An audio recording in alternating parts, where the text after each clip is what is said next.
السلام عليكم ورحمة الله وبركاته. كل سنة وانتم طيبين ورمضان كريم علينا وعلى الأمة الإسلامية. وطبعا كلنا بدأنا نجهز للسحور، زبادي، فول والعيش. وطبعا الفول الراعي الرسمي للسحور، من غير فول ما نعرفش نتسحر أصلا، ولا فول ولا زبادي. أول حاجة نقعت الفول زي ما انتم شايفين 12 ساعة، نقعته المغرب، عملته تاني يوم الصبح الساعة 11 الصبح.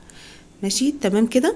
بعد كده هنجيب نرمي المية اللي احنا كنا نقعينه فيها، ونجيب مية نظيفة ونغسله كويس ونحطه في الدماسة زي ما انتوا شايفين بالشكل ده.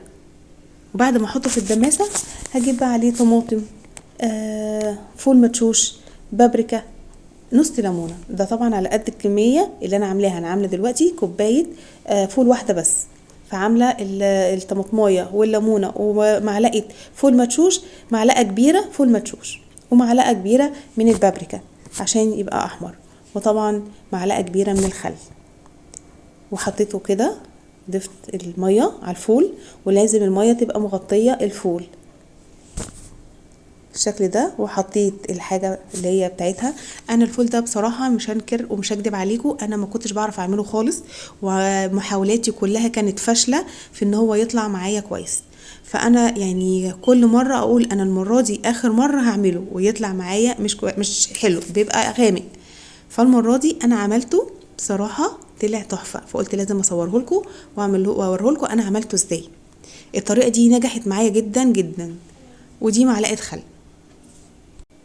بس كده. هقفل عليه واروح اولع عليه على النار العاليه. وبعد ما اولع عليه النار العاليه اوطي عليه خالص خالص. شايفين واطي ازاي؟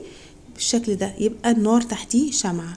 وهنا بعد 4 ساعات كشفت عليه عشان اشوفه بقى عامل ازاي. ولازم طبعا نضيف له ميه سخنه بتغلي من الكتل، ما تضيفيش ميه من الحنفيه عشان ما يغمقش منك ويسود. فانا كنت بضيف ميه سخنه من الكتل. وشايفين شكله بقى عامل ازاي؟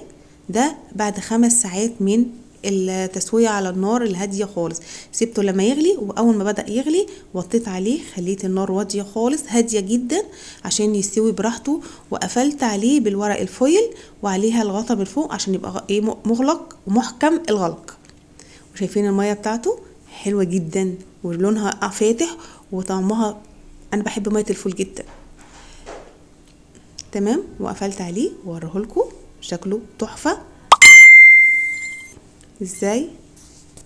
وطبعا مع الليمون والفلفل والزيت الزيتون تحفة. والهنا والشفا ورمضان كريم عليكم وعلينا يا رب. ويا رب يكون الفول عجبكم وطريقته سهله وجميله. وما تيأسوش، انا ما يئستش وكنت بحاول لحد ما نجحت. والحمد لله احنا كلنا طبعا فينا العزيمه والاراده اللي بتوصلنا ان احنا نعمل حاجه ونبقى مبسوطين بيها جدا ان احنا نجحنا فيها. يا ريت بقى لايكاتكم وكومنتاتكم الجميله اللي انا بحبها. وشكرا جدا جدا ليكم. فعلا الكومنتات بتاعتكم بتفرحني وبتسعدني جدا. ويا ريت بقى لايكات كتير كتير كتير وسبسكرايب عشان يوصلكم كل جديد من مطبخ نوني. ويا رب افرحكم زي ما انتم بتفرحوني بكومنتاتكم وارائكم فيا وفي اكلاتي. فكل سنه وانتم طيبين من مطبخ نوني. باي باي.